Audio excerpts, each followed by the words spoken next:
Vsaka ženska v sebi nosi zgodbo, ki je na prvi pogled ne vidiš. Včasih je nasmeh od zunaj, bolečina znotraj.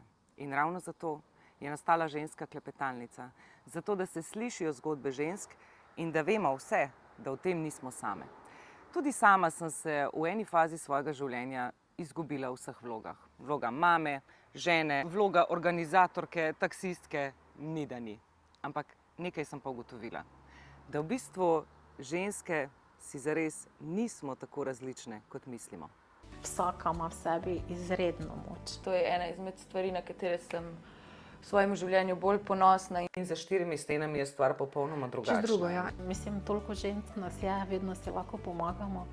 To ni popoln prostor, to niso popolne zgodbe in ni filtriranih zgodb. To je prostor, kjer se zares lahko ženske povezujemo. Tukaj bomo govorili o tem, kar se pogosto skriva. O izgorelosti, odnosih, partnerstvu, bolečinah, ki jih nosimo znotraj sebe. In ja, nobena ženska ne bi smela skozi zgodbe iti sama.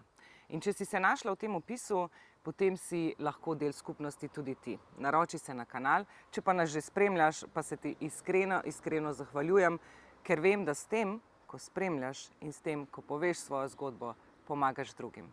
In če si se prepoznala v tem opisu, potem je skrajni čas, da se naročiš na YouTube kanal Ženska klepetalnica, ker zares nobena od nas ne bi smela iti skozi zgodbe sama.